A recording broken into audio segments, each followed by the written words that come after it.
Guys, you can stand here. Yeah, we're moving. No. Sorry. Please. I'm really sorry. You can Julius, move me there. You can stand here. Move there. How can I get through? I can't get through, can I? You get I can't get through. I'm sorry you're late. If there's too much, we're going to ask everybody to leave. You do the best.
מתי אני יכול לעשות מהכס השופטים, שמאל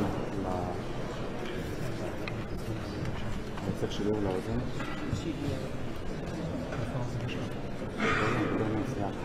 היה לשי שידור לאוזן?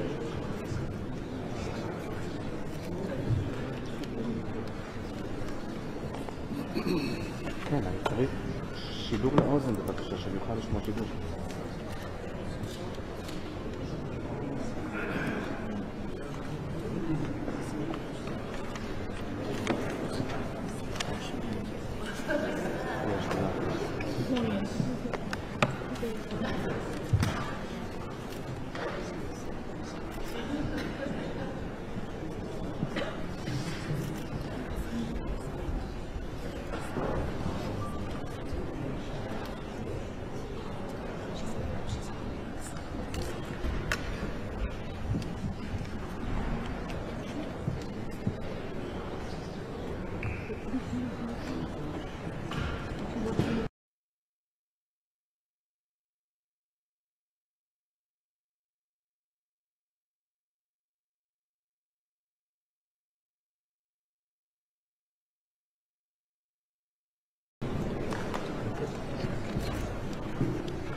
Please be seated.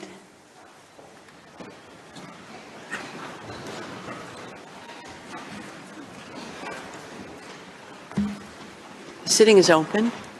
The court meets today and will meet tomorrow under Article 74, Paragraph 3 of the Rules of Court to hear the oral observations of the parties on the request for the indication of provisional measures submitted by the Republic of South Africa in the case concerning application of the Convention on the Prevention and Punishment of the Crime of Genocide in the Gaza Strip, South Africa versus Israel.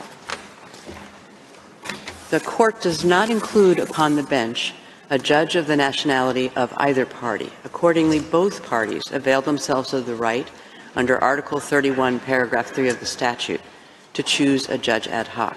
South Africa has chosen Judge Dikgang Ernest Moseneke and Israel, Judge Aharon Barak. Article 20 of the statute provides that every member of the court shall, before taking up his duties, make a solemn declaration in open court that he will exercise his powers impartially and conscientiously. Pursuant to Article 31, Paragraph 6 of the statute, that same provision applies to judges ad hoc. Before inviting Judge Moseneke and Judge Barak to make their solemn declarations, I shall first, in accordance with custom, say a few words about their careers and qualifications. Judge Dikgang Ernest Moseneke, of South African nationality, has had a distinguished career as a judge, law practitioner, and academic. After obtaining degrees in English, political science, and law from the University of South Africa, he practiced as an attorney and an advocate with the Pretoria Bar. In 2001, he was appointed a judge on the High Court in Pretoria, and a year later, he became a judge on the Constitutional Court of South Africa. where he was Deputy Chief Justice for more than a decade and Acting Chief Justice in 2013 and 2014. Judge Moseneke is also an honorary professor in the Department of Jurisprudence at the University of Pretoria and has served as a Chancellor of the Pretoria Technikon and the University of Witwatersrand in Johannesburg. Judge Moseneke has received numerous honorary doctorates and awards. I shall now say a few words about the career and qualifications of Judge Barak. Judge Aharon Barak, of Israeli nationality, has had an eminent career as a judge and law professor. He holds a PhD in law from the Hebrew University of Jerusalem and served as the Dean of the Faculty of Law of that university between 1974 and 1975. He was appointed to the Israeli Supreme Court in 1978 and served as its president from 1995 to 2006. Prior to joining the Supreme Court, Judge Barak served as the Attorney General of the State of Israel between 1975 and 1978. He has taught law in a number of law schools, including Yale University, the Hebrew University of Jerusalem, and the Reichman University in Herzliya, Israel. Judge Barak has also written extensively in law and has received numerous honorary degrees and awards. In accordance with the order of precedence fixed by Article 7, Paragraph 3 of the Rules of Court, I shall first invite Judge Moseneke to make the solemn declaration prescribed by the statute, and I request all those present to rise.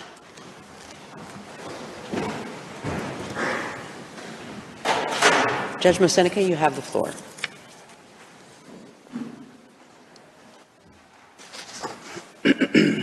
I solemnly declare that I will perform my duties and exercise my powers as a judge honorably, faithfully, impartially, and conscientiously. I thank Judge Moseneke, and I now invite Judge Barak to make the solemn declaration prescribed by the statute. Judge Barak, you have the floor. I solemnly declare that I will perform my duties and exercise my powers as judge honorably, faithfully, impartially, and consciously. I thank you, Judge Barak. Please be seated. I take note of the solemn declarations made by Judge Ad hoc Moseneke and Judge Ad hoc Barak, and I declare them duly installed as judges ad hoc in the case concerning application of the Convention on the Prevention and Punishment of the Crime of Genocide in the Gaza Strip, South Africa versus Israel. I shall now recall the principal steps of the procedure in the present case. On 29 December 2023, the government of South Africa filed in the registry of the court an application instituting proceedings against the State of Israel, alleging violations by the latter of its obligations under the 1948 Convention on the Prevention and Punishment of the Crime of Genocide. I shall refer to this convention as the Genocide Convention. To found the jurisdiction of the court, South Africa invokes Article 36, Paragraph 1 of the Statute of Court and Article 9 of the Genocide Convention. South Africa states that its applications concerns acts threatened, adopted, condoned, taken, and being taken by the government and military of Israel against the Palestinian people, a distinct national, racial, and ethnical group, in the wake of the attacks in Israel on 7 October 2023. South Africa contends that the acts and omissions by Israel of which it complains are genocidal in character because, I quote, they are intended to bring about the destruction of a substantial part of the Palestinian national, racial, and ethnical group, that being the part of the Palestinian group in the Gaza Strip, end of quote. South Africa asserts that the relevant acts are attributable to Israel, which has failed to prevent genocide and is committing genocide, and which has also violated and continues to violate other fundamental obligations under the Genocide Convention. The application contains a request for the indication of provisional measures pursuant to Article 41 of the Statute of Court and Articles 73, 74, and 75 of the Rules of Court. According to South Africa, I quote, provisional measures are necessary in this case to protect against further severe and irreparable harm to to the rights of the Palestinian people under the Genocide Convention, which continued to be violated with impunity. South Africa requests that the court indicate provisional measures to protect and preserve those rights, as well as its own rights under the Convention, and to prevent any aggravation or extension of the dispute pending the determination of the merits of the issues raised by the application." End of quote. The registrar will now read out the passage from the request specifying the provisional measures which the government of South Africa is asking the court to indicate. You have the floor, Mr. Registrar. Thank you, Madam President. I quote, 1. The State of Israel shall immediately suspend its military operations in and against Gaza. 2. The State of Israel shall ensure that any military or irregular armed units which may be directed, supported, or influenced by it, as well as any organizations and persons which may be subject to its control, direction, or influence, take no steps in furtherance of the military operation referred to point 1 above. 3. The Republic of South Africa and the State of Israel shall each, in accordance with their obligations under the Convention on the Prevention and Punishment of the Crime of Genocide in relation to the Palestinian people, take all reasonable measures within their power to prevent genocide. 4. The State of Israel shall, in accordance with its obligations under the Convention on the Prevention and Punishment of the Crime of Genocide, in relation to the Palestinian people as a group protected by the Convention on the Prevention and Punishment of the Crime of Genocide, desist from the commission of any and all acts within the scope of Article 2 of the Convention, in particular, A. Killing members of the group, B. Causing serious bodily or mental harm to the members of the group, C. Deliberately inflicting on the group conditions of life calculated to bring about its physical destruction in whole or in part, and D. Imposing measures intended to prevent births within the group. 5. The State of Israel shall, pursuant to point 4c above, in relation to Palestinians, desist from and take all measures within its power, including the rescinding of relevant orders, of restrictions and/or of prohibitions to prevent A. The expulsion and forced displacement from their homes, B. The deprivation of B1. Access to adequate food and water, B2. Access to humanitarian assistance, including access to adequate fuel, shelter, clothes, hygiene and sanitation, B3, medical supplies and assistance, and C, the destruction of Palestinian life in Gaza. 6. The State of Israel shall, in relations to Palestinians, ensure that its military, as well as any irregular armed units or individuals which may be directed, supported, or otherwise influenced by it, and any organizations and persons which may be subject to its control, direction, or influence, do not commit any acts described in 4 and 5 above, or engage in direct and public incitement to commit genocide, conspiracy to commit genocide, attempt to commit genocide, or complicity in genocide. And insofar as they do engage therein, that steps are taken towards their punishment pursuant to Articles 1, 2, 3, and 4 of the Convention on the Prevention and Punishment of the Crime of Genocide. 7.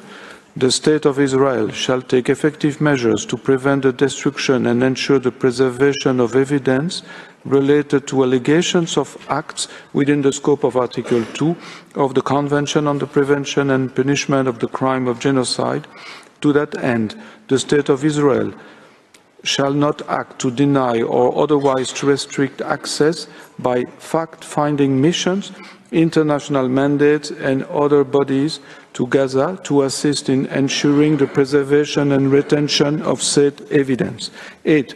The State of Israel shall submit a report to the court on all measures taken to give effect to this order within 1 week, as from the date of this order, and thereafter at such regular intervals as the court shall order, until a final decision on the case is rendered by the court. 9. the State of Israel shall refrain from any action and shall ensure that no action is taken which might aggravate or extend the dispute before the court or make it more difficult to resolve. End of quote. I thank the Registrar. Immediately after the application containing the request for the indication of provisional measures was filed, the Deputy Registrar transmitted an original copy thereof to the Government of Israel. He also notified the Secretary General of the United Nations. According to Article 74, Paragraph 1 of the Rules of Court, a request for the indication of provisional measures shall have priority over all other cases. Paragraph 2 of the same article states that the Court shall proceed to a decision on the request as a matter of urgency. This imperative must, however, be balanced with the need to fix a date of oral proceedings in such a way as to afford the parties an opportunity to be represented at the hearings. Consequently, the parties were informed that the date for the opening of the oral proceedings, during which they could present their observations on the request for the indication of provisional measures, had been fixed for Thursday, 11 January 2024 at 10 a.m. I would now like to welcome the delegations of South Africa and Israel, and I note the presence before the Court of the agents and counsel of both parties. This morning, the Court will hear the single round of oral argument of South Africa, which has submitted the request for the indication of provisional measures. It will hear Israel tomorrow morning at 10 a.m. For purposes of this single round of oral argument, each party will have available to it a three-hour sitting. In this first sitting, South Africa may, if required, avail itself of a short extension beyond 1 p.m. today in view of the time taken up by these introductory remarks. Before I give the floor to the agent of South Africa, I wish to draw the party's attention to Practice Direction 11, which states as follows, I quote, "In oral proceedings on the request for the indication of provisional measures, parties should limit themselves to what is relevant to the criteria for the indication of provisional measures as stipulated in the statute, rules, and jurisprudence of the court. They should not enter into the merits of the case beyond what is strictly necessary for that purpose." End of quote. I now give the floor to the agent of South Africa, His Excellency, Mr. Vistumuzi Madonsela. You have the floor, Excellency.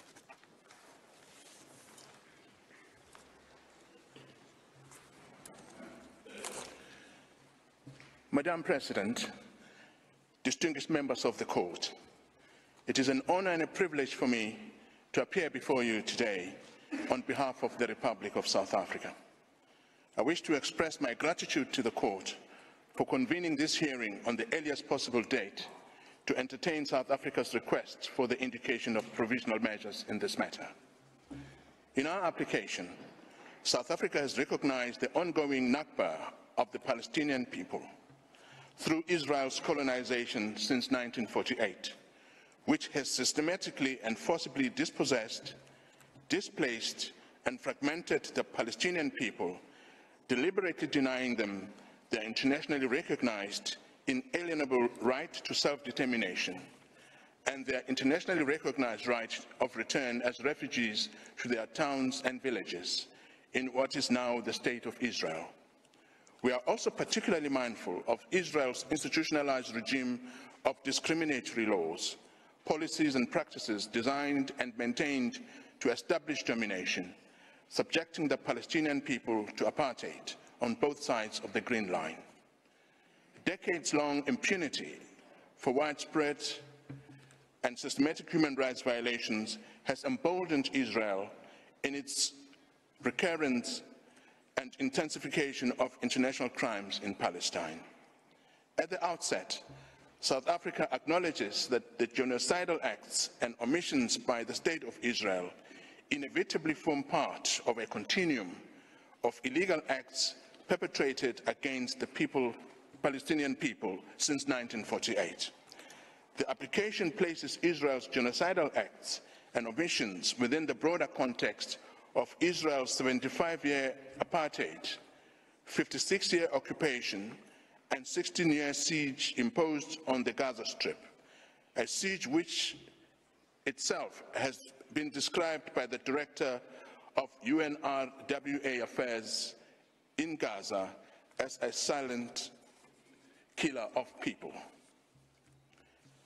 As the Committee on the Elimination of Racial Discrimination warned on December 21st, hate speech and dehumanizing discourse targeted at Palestinians is raising severe concerns regarding Israel and other states' parties' obligation to prevent crimes against humanity and genocide in the Gaza Strip.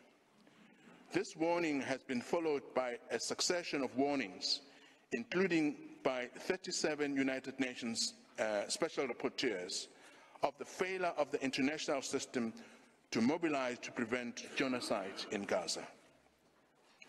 Today, we are joined in court by representatives of the Palestinian state, the Palestinians who work in the fields of human rights, including residents of Gaza who were in Gaza just a few days ago. They are some of the lucky ones who managed to get out of Gaza. Their future and the future of their fellow Palestinians who are still in Gaza depend on the decision this court will make on this matter. With the leave of the court, I now call upon His Excellency Mr. Ronald Lamola, Minister of Justice of the Republic of South Africa, to make South Africa's substantive opening remarks. I thank the agent of South Africa for his statement, and I now invite the Minister of Justice and Correctional Services for the Republic of South Africa, His Excellency Mr. Ronald Lamola, to take the floor. You have the floor, Excellency. Thank you, Madam President, and distinguished members of the court. It is an honor for me to stand here in front of you on behalf of the Republic of South Africa on this exceptional case. In extending our hands across the miles to the people of Palestine, we do so in full knowledge that we are part of a humanity that is at one. These were the words of our founding president, Nelson Mandela. This is the spirit in which South Africa acceded to the Convention on the Prevention and Punishment of Crime of Genocide in 1998. This is the spirit in which we approach this court as a contracting party to the Convention. This is a commitment we owe to the people of Palestine and Israelis alike. As previously mentioned, the violence and the destruction in Palestine and Israel did not begin on the 7th of October 2023. The Palestinians have experienced systematic oppression and violence for the last 76 years. On 6 October 2023, and every day since October the 7th, 2023. In the Gaza Strip, at least since 2004, Israel continues to exercise control over the airspace, territorial waters, land crossing, water, electricity, and civilian infrastructure, as well as over key government functions. Entry and exit by air and sea to Gaza is strictly prohibited, with Israel operating the only two crossing points. Given that continuing effective control by Israel and over the territory of Gaza, Israel is still considered by the international community to be under belligerent occupation by Israel. South Africa unequivocally condemned the targeting of civilians by Hamas and other Palestinian armed groups and the taking of hostages on the 7th of October 2023, and has again expressly recorded this condemnation, mostly recently in its note verbal to Israel on the 21st of December 2023. That said, no armed attack on a state territory, no matter how serious, even an attack involving atrocity crimes, can provide any justification for or defense to breaches to the Convention, whether as a matter of law or morality. Israel's response to the 7th of October 2023 attack has crossed this line and give rise to the breaches of the Convention. Faced with such evidence and our duty to do what we can do to prevent genocide, as contained in Article 1 of the Convention, the South African government initiated this case. South Africa welcomes the fact that Israel has engaged with the case in order to have the matter resolved by the court, after careful and objective consideration of the facts and submission put before it, as the parties to the Convention have intended. This hearing is concerned with South Africa's request to the Court for the indication of provisional measures and will necessarily have a narrow and particular focus. I invoke the words of Martin Luther King when he said, "The arch of the moral of the universe is long, always bending towards justice." South Africa's case will be presented by a team of 6 legal counsels, comprising of Dr. Adila Hasim, Mr. Tembeka Ngcukaitobi, Professor John Dugat, Ms. Blim Likroon, Mr. Max Dupris, and Professor Vagan Low. Dr. Adila Hasim, Senior Counsel, will provide an overview of the risk of genocidal acts in the perpetual vulnerability to acts of genocide. Mr. Tembeka Ngcukaitobi, Senior Counsel, will examine Israel's alleged genocidal intent. Professor John Dugat, Senior Counsel, will focus on the prima facie jurisdiction. Professor Max Duplessis, Senior Counsel, will discuss the various rights currently under threat. Blinny Crowell, King's Counsel, will present the argument of agency and potential irreparable harm. And Professor Vagan Low, King's Counsel, will speak on the provisional measures. I now request, Madam President, the Court to call on Dr. Hasim. I thank you. His Excellency, Mr. Lamola, and I now invite Ms. Adila Hasim to address the Court. You have the floor, Madam.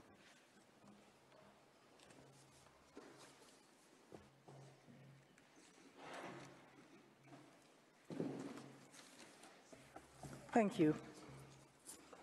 Madam President, distinguished members of the Court, it is a privilege to appear on behalf of the Republic of South Africa in this case of exceptional importance. It's a case that underscores the very essence of our shared humanity as expressed in the preamble to the Genocide Convention. It's my task to address the Court on the genocidal acts that have led to this urgent request for provisional measures under Article 41 of the Statute of the Court. South Africa contends that Israel has transgressed Article 2 of the Convention by committing actions that fall within the definition of genocide. The actions show a systematic pattern of conduct from which genocide can be inferred. Allow me to place these acts in context. Gaza is one of the 2 constituent territories of the occupied Palestinian territories, occupied by Israel since 1967. It is a narrow strip of approximately 365 square kilometers, as depicted in the map now displayed. Israel continues to exercise control over the space, territorial waters, land crossings, water, electricity, electromagnetic sphere, and civilian infrastructure in Gaza, as well as over key governmental functions. As the Honourable Minister has said, entry and exit by air and sea to Gaza is prohibited, with Israel operating the only 2 crossing points. Gaza, which is one of the most densely populated places in the world, is home to approximately 2.3 million Palestinians, almost half of them children. For the past 96 days, Israel has subjected Gaza to what has been described as one of the heaviest conventional bombing campaigns in the history of modern warfare. Palestinians in Gaza are being killed by Israeli weaponry and bombs from air, land, and sea. They are also at immediate risk of death by starvation, dehydration, and disease as a result of the ongoing siege by Israel, the destruction of Palestinian towns, the insufficient aid being allowed through to the Palestinian population, and the impossibility of distributing this limited aid while bombs fall. This conduct renders essentials to life unobtainable. At this provisional measures stage, as this court has made clear in the Gambia-Myanmar case, it is not necessary for the court to come to a final view on the question of whether Israel's conduct constitutes genocide. It is necessary to establish only whether at least some of the acts alleged are capable of falling within the provisions of the Convention. On analyzing the specific and ongoing genocidal acts complained of, it is clear that at least some, if not all of these acts, fall within the Convention's provisions. These acts are documented in detail in South Africa's application and confirmed by reliable, often UN sources. It's thus unnecessary and impossible for me to recount all of them. I will highlight only some in order to illustrate the pattern of genocidal conduct. The UN statistics that are relied upon are up to date as of 9 January 2024. In South Africa's oral submissions, we will illustrate the facts that we rely on with limited use of audiovisual material. Madam President, we do so with restraint and only where necessary, and always with respect to the Palestinian people. Against this background, I move now to demonstrate, in turn, how Israel's conduct violates Articles 2A, 2B, 2C, and 2D of the Convention. The first genocidal act committed by Israel is the mass killing of Palestinians in Gaza, in violation of Article 2A of the Genocide Convention. As the UN Secretary-General explained 5 weeks ago, the level of Israel's killing is so extensive that nowhere is safe in Gaza. As I stand before you today, 23,210 Palestinians have been killed by Israeli forces during the sustained attacks over the last 3 months. At least 70% of whom are believed to be women and children. Some 7,000 Palestinians are still missing, presumed dead under the rubble.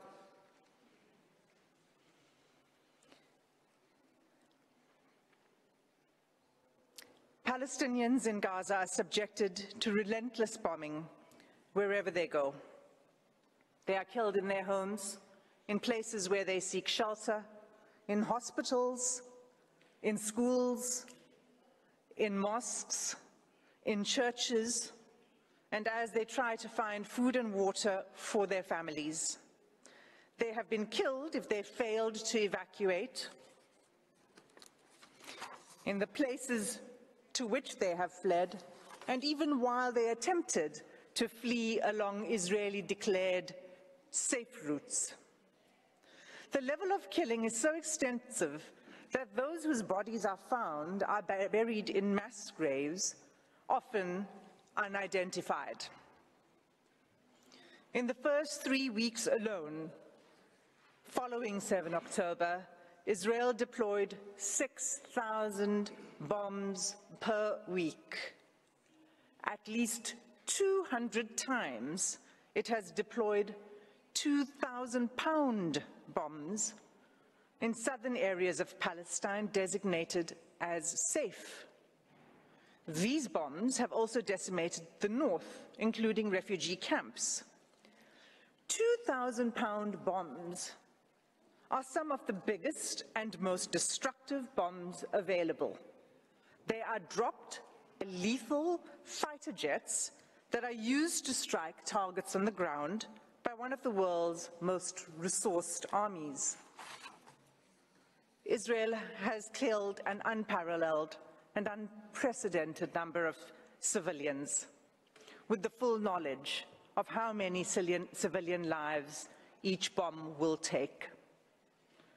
More than 1,800 families, Palestinian families in Gaza, have lost multiple family members, and hundreds of multi-generational families have been wiped out, with no remaining survivors.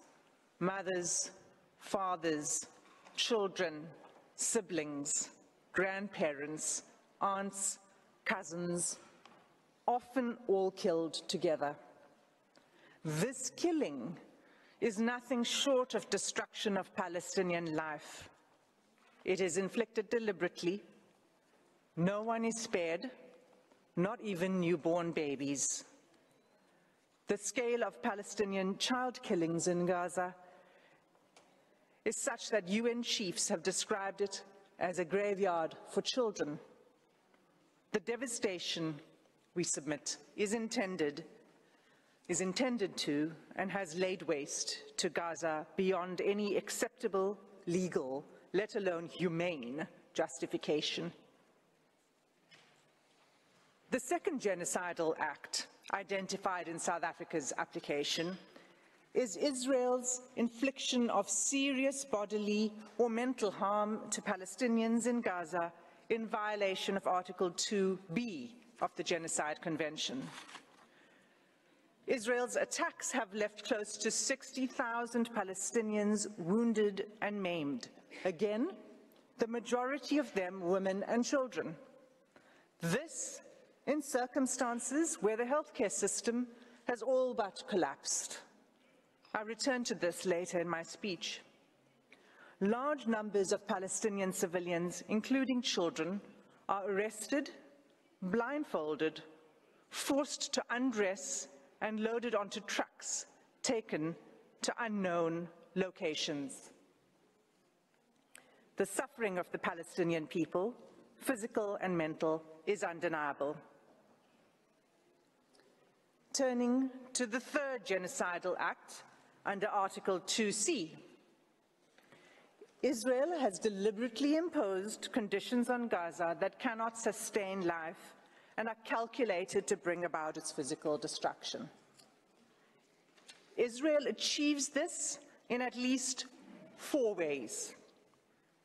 First, by displacement. Israel has forced the displacement of about 85% of Palestinians in Gaza. There is nowhere safe for them to flee to. Those who cannot leave or refuse to be displaced have either been killed or at extreme risk of being killed in their homes. Many Palestinians have been displaced multiple times as families are forced to move repeatedly in search of safety. Israel's first evacuation order on 13 October required the evacuation of over 1 million people, including children, the elderly, the wounded, and infirm. Entire hospitals were required to evacuate, even newborn babies in intensive care. The order required them to evacuate the north to the south within 24 hours. The order itself was genocidal. It required immediate movement, taking only what could be carried, while no humanitarian assistance was permitted, and fuel, water, and food, and other necessities of life had deliberately been cut off. It was clearly calculated to bring about the destruction of the population. For many Palestinians, the forced evacuation from their homes is inevitably permanent. Israel has now damaged or destroyed an estimated 355,000 Palestinian homes, leaving at least 500,000 Palestinians with no home to return to. The Special Rapporteur on the Human Rights of Internally Displaced Persons explains that houses and infrastructure, I quote, have been razed to the ground, frustrating any realistic prospects for displaced Gazans to return home, repeating a long history of mass forced displacement of Palestinians by Israel. There is no indication at all that Israel accepts responsibility for rebuilding what it has destroyed. Instead, the destruction is celebrated by the Israeli army. Soldiers film themselves joyfully detonating entire apartment blocks and town squares, erecting the Israeli flag over the wreckage, seeking to re-establish Israeli settlements on the rubble of Palestinian homes, and thus extinguishing the very basis of Palestinian life in Gaza. Second, together with the forced displacement, Israel's conduct has been deliberately calculated to cause widespread hunger, dehydration, and starvation. Israel's campaign has pushed Gazans to the brink of famine. An unprecedented 93% of the population in Gaza is facing crisis levels of hunger. Of all the people in the world currently suffering catastrophic hunger, more than 80% are in Gaza. The situation is such that the experts are now predicting that more Palestinians in Gaza may die from starvation and disease than airstrikes. And yet Israel continues to impede the effective delivery of humanitarian assistance to Palestinians, not only refusing to allow sufficient aid in, but removing the ability to distribute it through constant bombardment and obstruction. Just 3 days ago, on 8 January, a planned mission by UN agencies to deliver urgent medical supplies and vital fuel to a hospital and medical supply center was denied by Israeli authorities. This marked the 5th denial of a mission to the center since 26 December, leaving 5 hospitals in northern Gaza without access to life-saving medical supplies and equipment. Aid trucks that are allowed in are seized upon by the hungry. What is provided is simply not enough.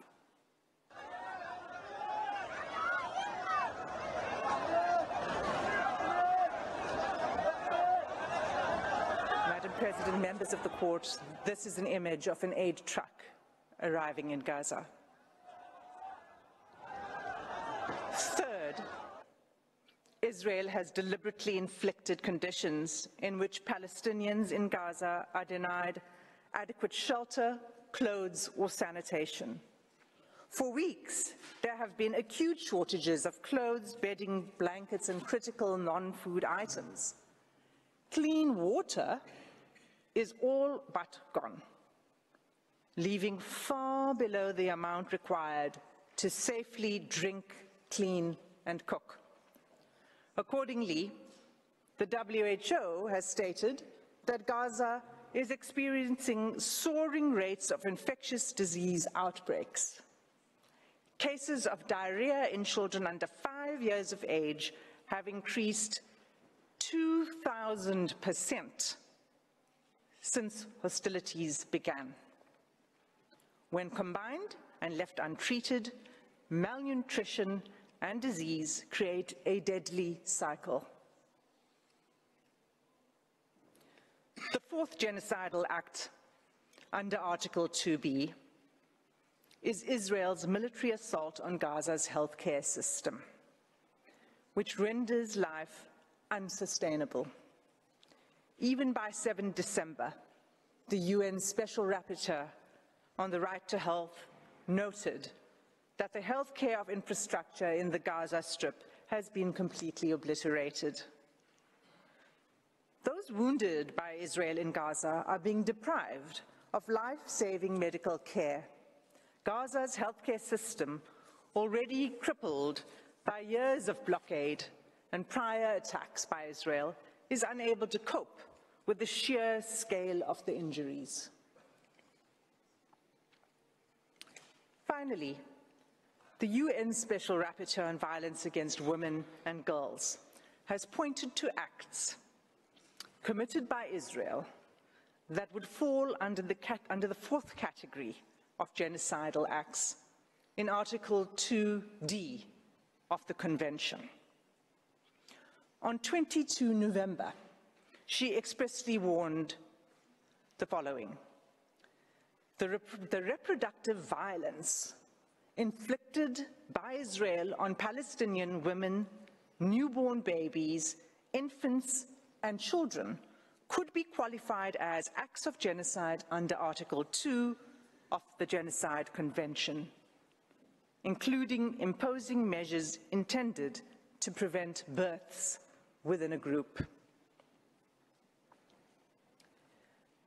Israel is blocking the delivery of life-saving aid, including essential medical kits for delivering babies, in circumstances where an estimated 180 women are giving birth in Gaza each day.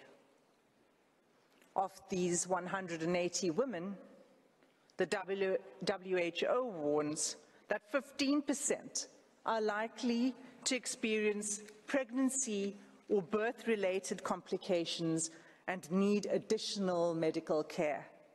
That care is simply not available.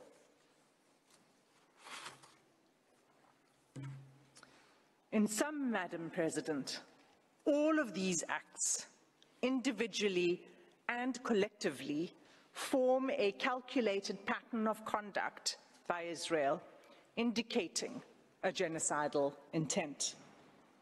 This intent is evident from Israel's conduct in specially targeting Palestinians living in Gaza, using weaponry that causes large-scale homicidal destruction, as well as targeted sniping of civilians, designating safe zones for Palestinians to seek refuge, and then bombing these, depriving Palestinians in Gaza of basic needs: food, water, healthcare, fuel, sanitation, and communications, destroying social infrastructure, homes, schools, mosques, churches, hospitals, and killing, seriously injuring, and leaving large numbers of children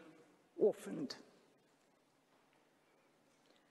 Genocides are never declared in advance, but this court has the benefit of the past 13 weeks of evidence that shows incontrovertibly a pattern of conduct and related intention that justifies a plausible claim of genocidal acts. In the Gambia-Myanmar case, this court did not hesitate to impose provisional measures in relation to allegations that Myanmar was committing genocidal acts against the Rohingya within the Rakhine state. The facts before the court today are sadly even more stark, and like the Gambia-Myanmar case, deserve and demand this court's intervention.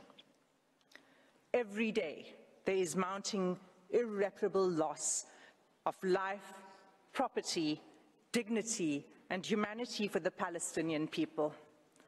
Our news feeds show graphic images of suffering that has become unbearable to watch. Nothing will stop the suffering except an order from this court. without an indication of provisional measures, the atrocities will continue, with the Israeli Defense Force indicating that it intends pursuing this course of action for at least a year. In the words of the UN Under-Secretary General on 5 January 2024, I quote, "You think getting aid into Gaza is easy? Think again. 3 layers of inspections before trucks can even enter. Confusion and long queues. A growing list of rejected items. A crossing point meant for pedestrians, not trucks. Another crossing point where trucks have been blocked by desperate, hungry communities. A destroyed commercial sector.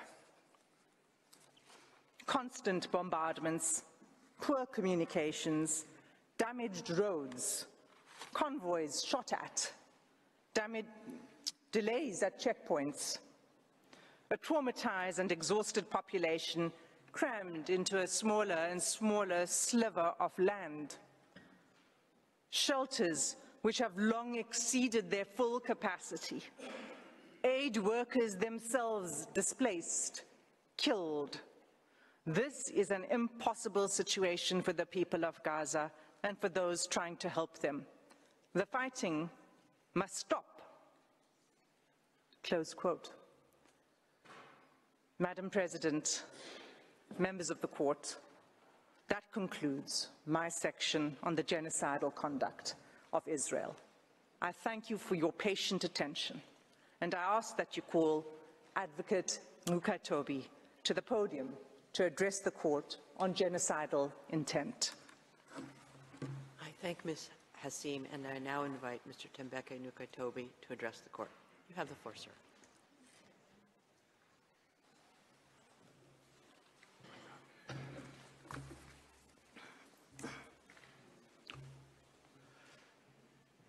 Madam President and distinguished members of the court, it is a privilege to appear before the court on behalf of South Africa. I will address Israel's genocidal intent. At this stage, the court is not required to determine that the only inference to be drawn from the available evidence is genocidal to order provisional measures, as that is to decide the merits. Rather, the assessment of the existence of an intent to destroy could be made by the court only at the stage of the examination of the merits.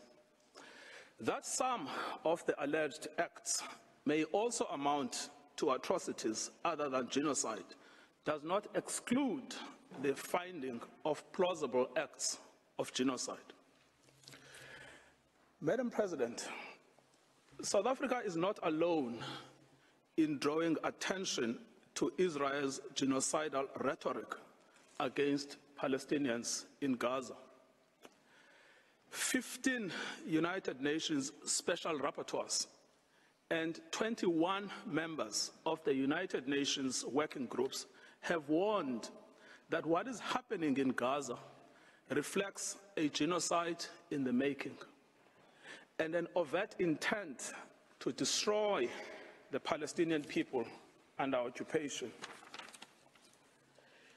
Israel has a genocidal intent against the Palestinians in Gaza.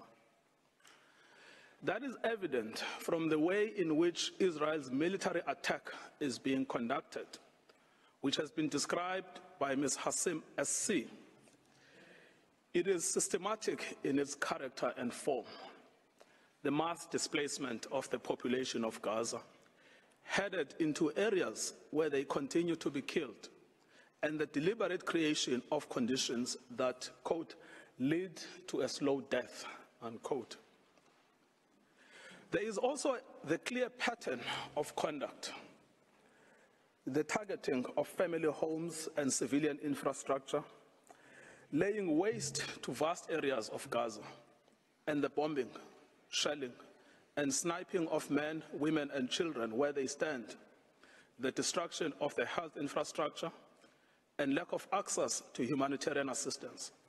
So much so that as we stand today, 1% of the Palestinian population in Gaza has been systematically decimated, and 1 in 4 Gazans have been injured since 7 October. These 2 elements alone are capable of evidencing Israel's genocidal intent in relation to the whole or part of the Palestinian population in Gaza. However, third, there is an extraordinary feature in this case, that Israel's political leaders, military commanders, and persons holding official positions have systematically and in explicit terms declared their genocidal intent. And these statements are then repeated by soldiers on the ground in Gaza as they engage in the destruction of Palestinians and the physical infrastructure of Gaza. We show this third element next. Israel's special genocidal intent is rooted in the belief that, in fact, the enemy is not just the military wing of Hamas, or indeed Hamas generally, but is embedded in the fabric of Palestinian life in Gaza. On 7 October, in a televised address, Israeli Prime Minister Benjamin Netanyahu declared war on Gaza, and I quote, "Israel had started clearing out the communities that have been infiltrated by terrorists." And he warned of an unprecedented price to be paid by the enemy. There are more than 2.3 million Palestinians in Gaza. Israel is the occupying power in control of Gaza. It controls entry, exit, and the internal movements of inside Gaza. And Prime Minister, Mr. Netanyahu exercises overall command over the Israeli Defense Force and, in turn, the Palestinians in Gaza. Prime Minister Netanyahu, in his address to the Israeli forces on 28 October 2023, preparing for the invasion of Gaza, urged the soldiers to remember what Amalek has done to you. This refers to the biblical command by God to Saul for the retaliatory destruction of an entire group of people known as the Amalekites, put to death men and women, children and infants, cattle and sheep, camels and donkeys. The genocidal invocation to Amalek was anything but idle. It was repeated by Mr. Netanyahu in a letter to the Israeli Armed Forces on 3 November 2023. Madam President, let the Prime Minister's words speak for themselves.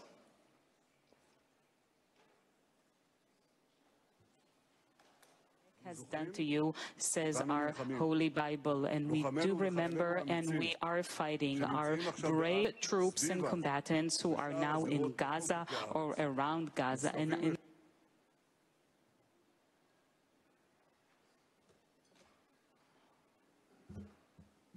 and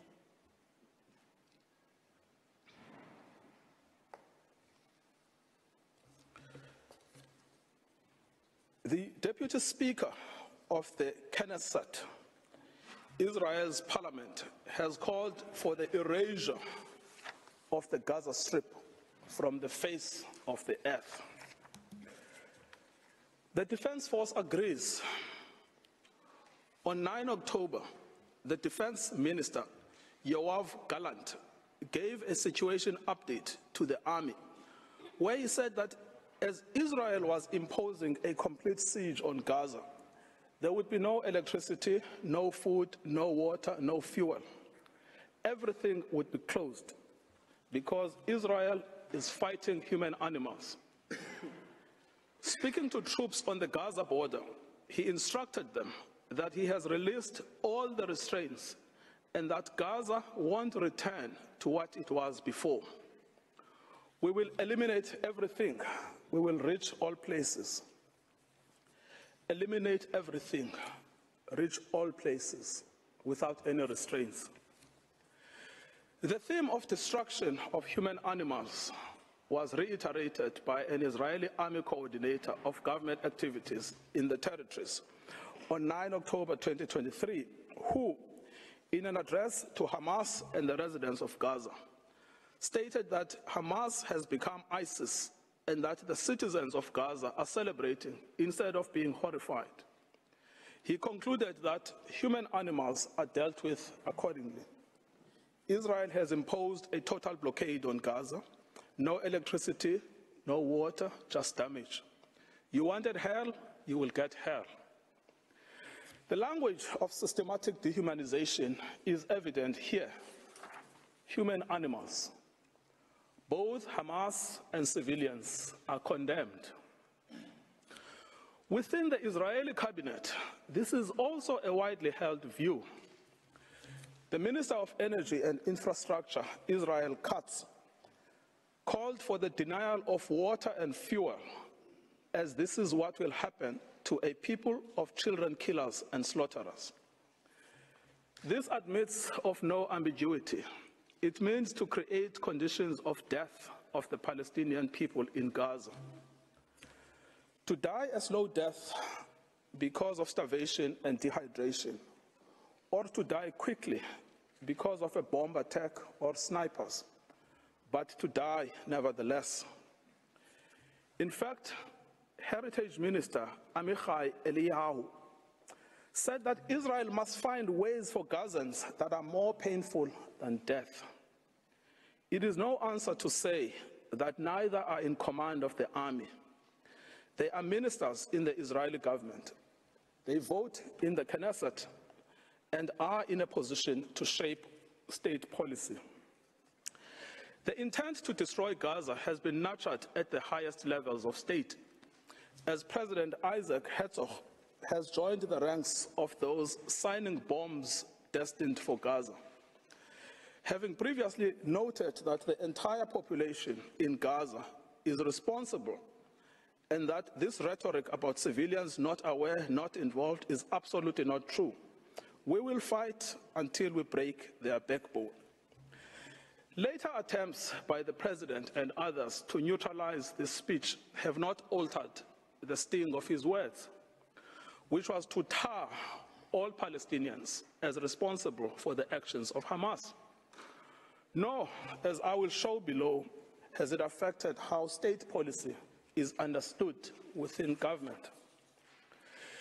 The Minister of National Security repeated the President's statements that Hamas and civilians are responsible in equal measure.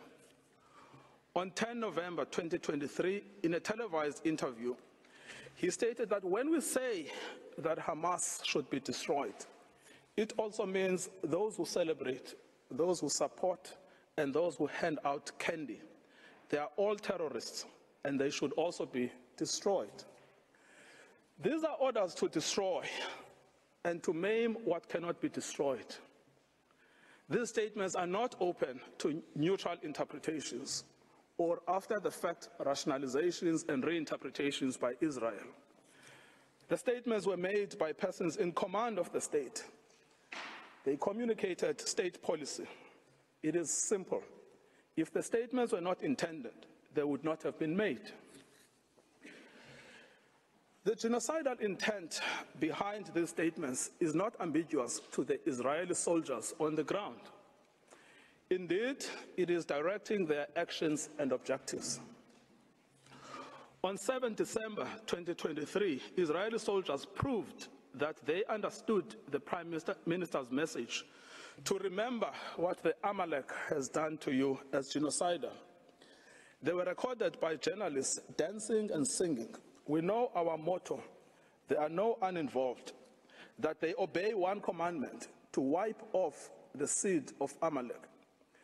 The Prime Minister's invocation of Amalek is being used by soldiers to justify the killing of civilians, including children. These are the soldiers repeating the inciting words of their Prime Minister.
Israeli soldiers in Gaza were filmed dancing, chanting, and singing in November.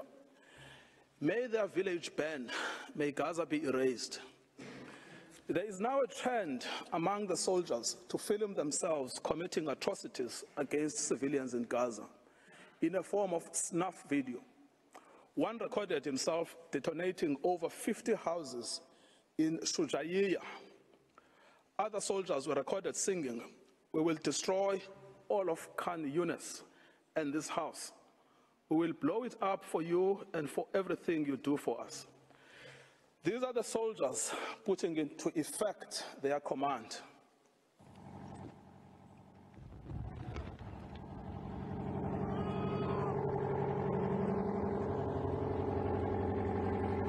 שכונת סג'איה ז"ל, נחל עוז, בעזרת השם יהיה לכם.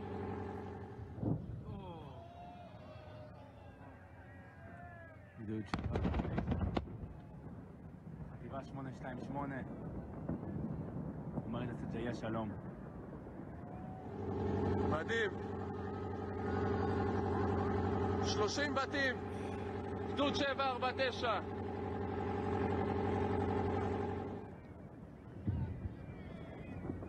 כאן מתחיל הניצחון.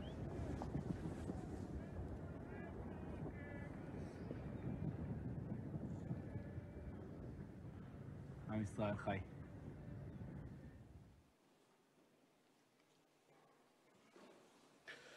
The commanders of the army are also of the same mind. Israeli army commander Yair Ben David has stated that the army had done in Beit Hanon and did there as Shimon and Levi did in Nablus, and that the entire Gaza should resemble Beit Hanon. Israeli soldier Yeshai Shalev published a video against the backdrop of the ruins of what was the site of Al-Azhar University with the caption, "Once upon a time, there was a university in Gaza, and in practice, a school for murderers and human animals." Soldiers obviously believe that this language and their actions are acceptable because the destruction of Palestinian life in Gaza is articulated state policy. Senior political and military officials encouraged without censure the 95-year-old Israeli army reservist Ezra Yachin, a veteran of the Deir Yassin massacre against the Palestinians in 1948, to speak to the soldiers ahead of the ground invasion in Gaza. In his tour, he echoed the same sentiment while being driven around in an officially Israeli army vehicle dressed in Israeli army fatigue. I quote, "Be triumphant and finish them off, and don't leave anyone behind. Erase the memory of them. Erase them, their families, mothers and children. These animals can no longer live. If you have an Arab neighbor, don't wait, go to his home and shoot him. We want to invade, not like before. We want to enter and destroy what's in front of us, and destroy houses, then destroy the one after it. With all of our forces, complete destruction, enter and destroy. As you can see, we will witness things we've never dreamed of. Let them drop bombs on them and erase them." As recently as 7 January 2024, a video of a soldier was posted online where he boasts that the army had destroyed the entire village of Hibet Azar. For 2 weeks, he said, they had worked hard to bomb the village and executed their mandate. Any suggestion that senior politicians did not mean what they said, much less that the meaning was not understood by soldiers in Gaza, would be without any merit. The scale of destruction in Gaza, the mass targeting of family homes and civilians, the war being a war on children, all make clear that genocidal intent is both understood and is being put into practice. The articulated intent is the destruction of Palestinian life in all its manifestations. The genocidal rhetoric is also commonplace within the Israeli Knesset.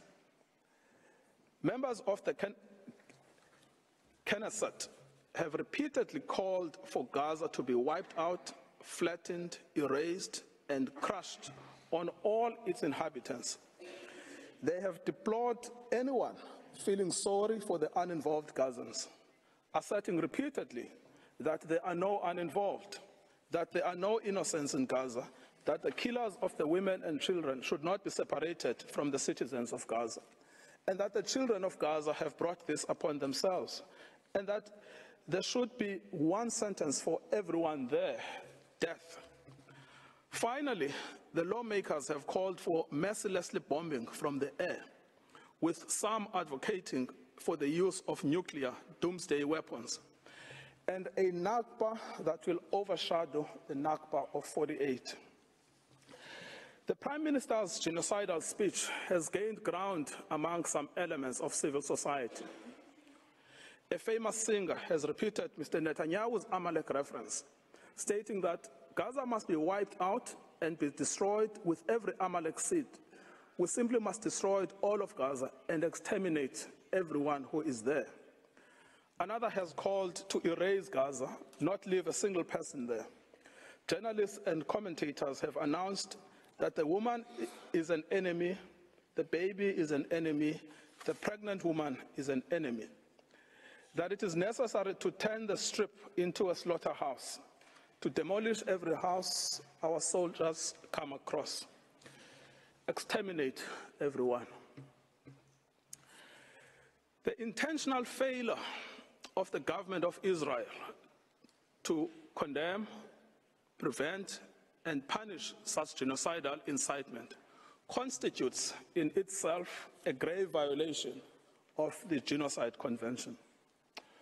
We should recall, Madam President, that in Article 1 of the Convention, Israel confirmed that genocide, whether committed in time of peace or in time of war, is a crime under international law, and it undertook to prevent and to punish it as such.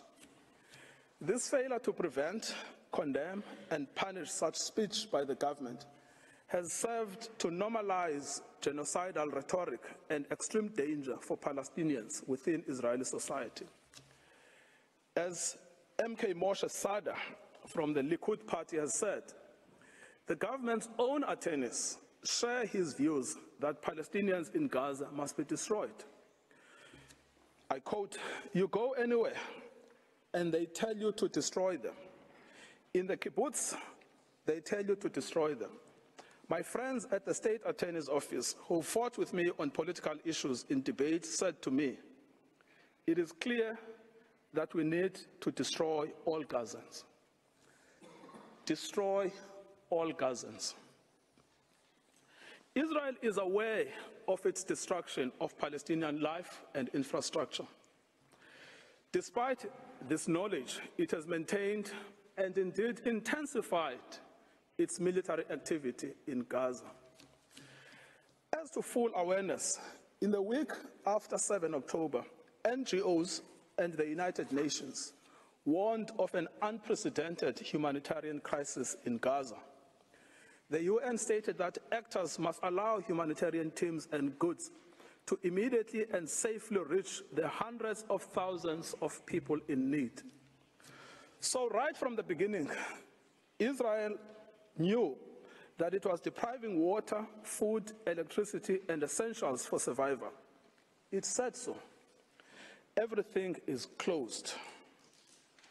It has known that it was depriving Palestinians of health care and treatment for injury in the middle of an unprecedented bombardment, of food and water, and of other essentials for survival.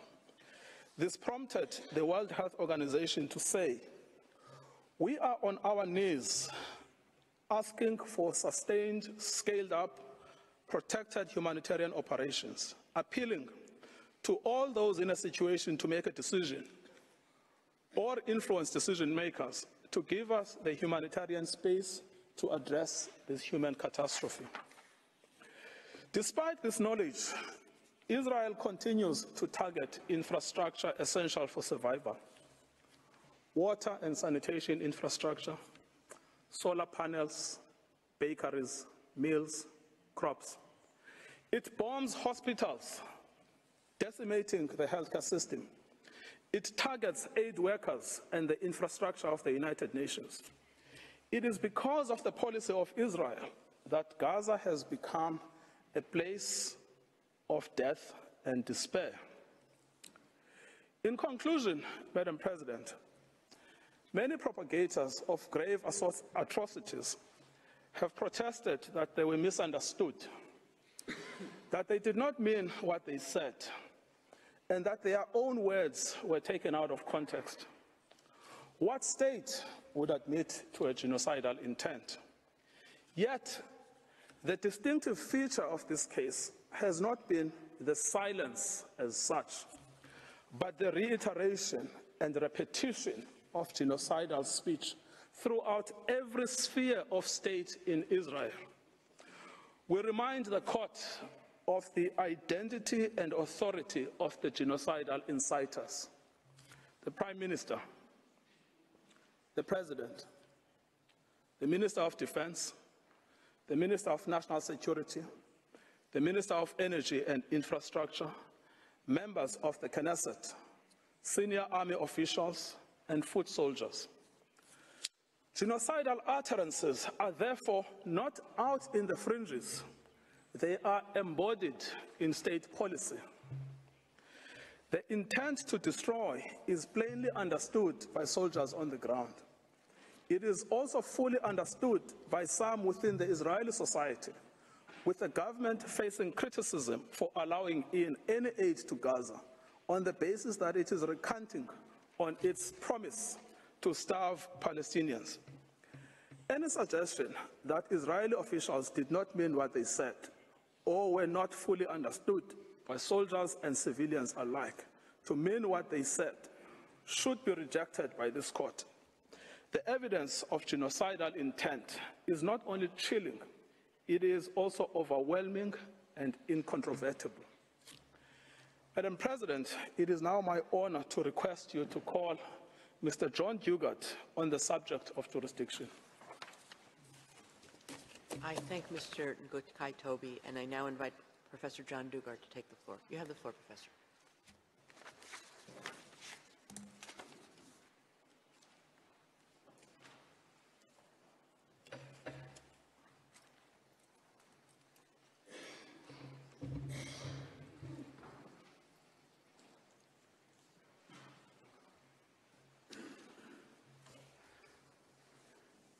Madam President, distinguished members of the Court, it is a great privilege to appear before you today on behalf of the Republic of South Africa. In my speech, I will address the question of jurisdiction. The people of South Africa and of Israel both have a history of suffering. Both states have become parties to the Genocide Convention in the determination to end suffering. In this spirit, neither has attached a reservation to Article 9 of the Convention on the Prevention and Punishment of the Crime of Genocide. It is in terms of this convention dedicated to saving humanity that South Africa brings this dispute before the court. The prohibition on genocide is a peremptory norm. Obligations under the Genocide Convention are erga omnes, obligations owed to the international community as a whole. States parties to this convention are obliged not only to desist from genocidal acts, but also to prevent them. That the obligation of state parties to prevent acts of genocide is the foundation of the convention is clear from its placement in Article 1 of the Convention.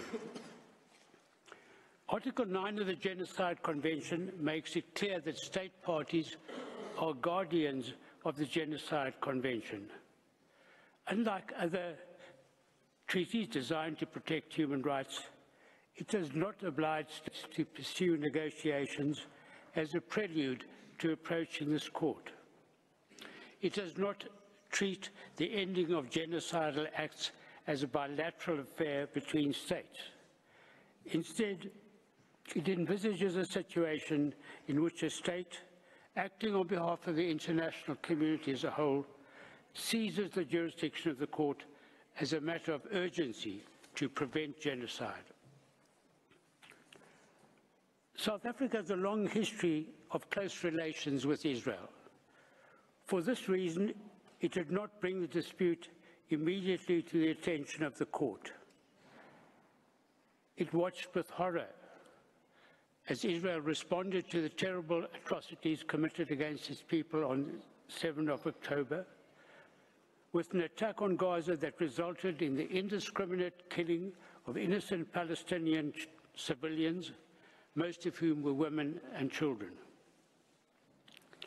The South African government repeatedly voiced its concerns in the Security Council and in public statements that Israel's actions had become genocidal. On 10 November, in a formal diplomatic démarche, it informed Israel that while it condemned the actions of Hamas, it wanted the International Criminal Court to investigate the leadership of Israel for international crimes, including genocide. As the court will know, the definition of genocide in the Rome Statute repeats that of the Genocide Convention. On 17 October, South Africa referred Israel's commission of the crime of genocide to the International Criminal Court for, quote, vigorous investigation, unquote. In announcing this decision, President Ramaphosa publicly expressed his abhorrence for what is happening right now in Gaza, which is now turned into a concentration camp where genocide is taking place. To accuse a state of committing acts of genocide and to condemn it in such strong language is a major act on the part of a state. At this stage, it became clear that there was a serious dispute between South Africa and Israel, which would end only with the end of Israel's genocidal acts. South Africa repeated this accusation at a meeting of BRICS on 21 November and at an emergency special session of the United Nations General Assembly on 12 December. No response from Israel was forthcoming. None was necessary. By this time, the dispute had crystallized as a matter of law. This was confirmed by Israel's official and unequivocal denial on 6 December that it was committing genocide in Gaza. However, as a matter of courtesy, before filing the present application, on 21 December, South Africa sent a note verbal to the Embassy of Israel to reiterate its view that Israel's acts of genocide in Gaza amounted to genocide, that it, as a state party to the Genocide Convention, was under an obligation to prevent genocide from being committed. Israel responded by way of a note verbal that failed to address the issues raised by South Africa in its note and neither affirmed nor denied the existence of a dispute. This was emailed later on the 27th of December. This note was received by the relevant South African team on the 29th of December after the present application was filed. On 4 January, South Africa replied to this note verbal, highlighting Israel's failure to prevent any response to the matters raised by South Africa over the previous months, as reiterated in its note verbal. South Africa made it clear that given Israel's ongoing conduct against Palestinians in Gaza, the dispute referred to in its note verbal of 21 December remained unresolved and was plainly not capable of resolution by way of a bilateral meeting. Nevertheless, South Africa proposed a meeting on 5 January, again out of courtesy. Israel responded to this note verbal by proposing that we reconnect to coordinate a meeting at the earliest opportunity after the close of hearings in the present case. To this, South Africa understandably replied that such a meeting would serve no purpose. Madam President, these notes verbal are all to be found in the judge's folder. The existence of a dispute is a matter to be determined by an objective determination of the facts as they existed at the time of the filing of the application. At this time, South Africa had already accused Israel in the Security Council, the General Assembly, and other public fora of engaging in genocidal acts. It had conducted a diplomatic démarche on Israel, warning it that it viewed its conduct as genocidal. It had requested the International Criminal Court to vigorously investigate crimes under the Genocide Convention committed by Israel in the Gaza Strip, and it accused Israel inter alia of the deliberate targeting of civilians, intentionally causing starvation and impeding relief supplies. It had accused Israel leaders of expressing, quote, the intent of committing genocide. Israel had flatly denied South Africa's accusations. Despite these harsh accusations, Israel has persisted in its genocidal acts against the population of Gaza. What more evidence could be required to establish a dispute? It is precisely because of a situation of this kind, affecting the international community as a whole, that Article 9 of the Genocide Convention does not require negotiations as a precondition to seizing the jurisdiction of the court. Certainly, a respondent state cannot prevent a referral to the court by claiming that there is no dispute and that it wants discussions on this matter when the existence of the dispute is clear. For a state to insist on a time frame for negotiations would simply be a license to commit genocide and would run counter to the object and purpose of the Genocide Convention.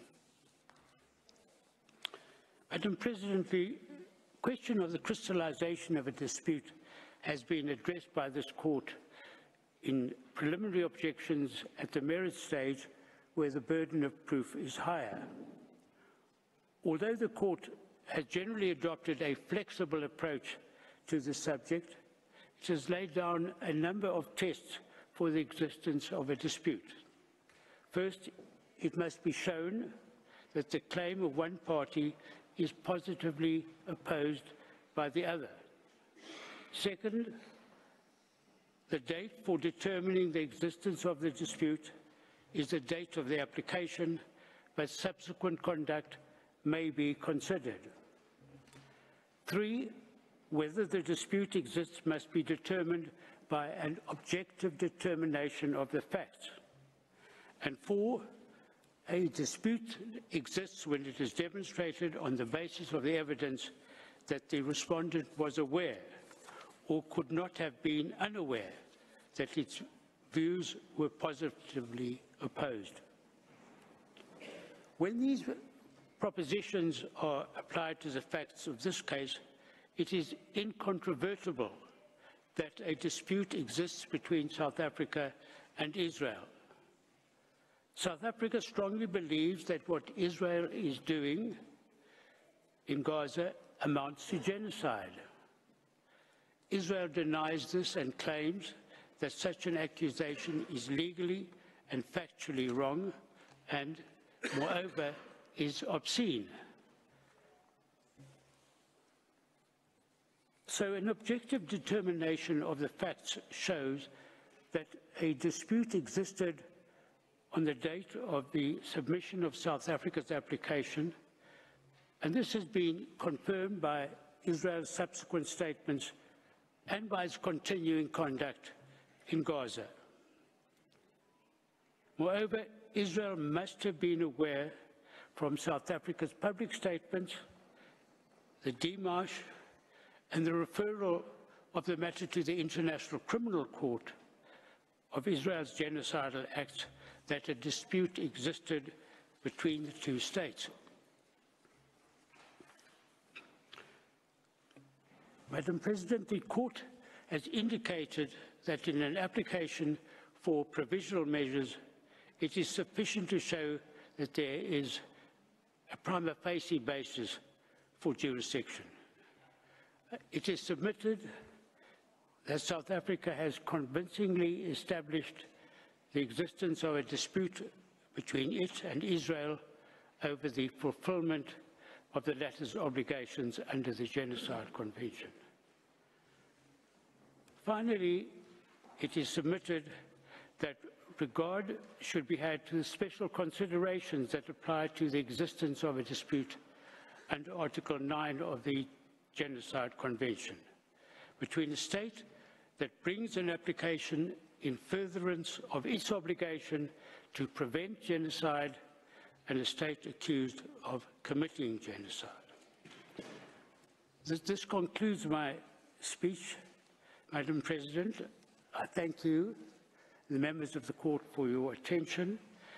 I now ask you to call to the podium Professor Max du Plessis to address you on the nature of the rights requiring protection and the link between such rights and the measures requested. Thank you. I thank you, Professor Dugard. Before I give the floor to the next speaker, the Court will observe a coffee break of 10 minutes. Sitting is adjourned.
From the river to the sea.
غزة غزة بنت تراي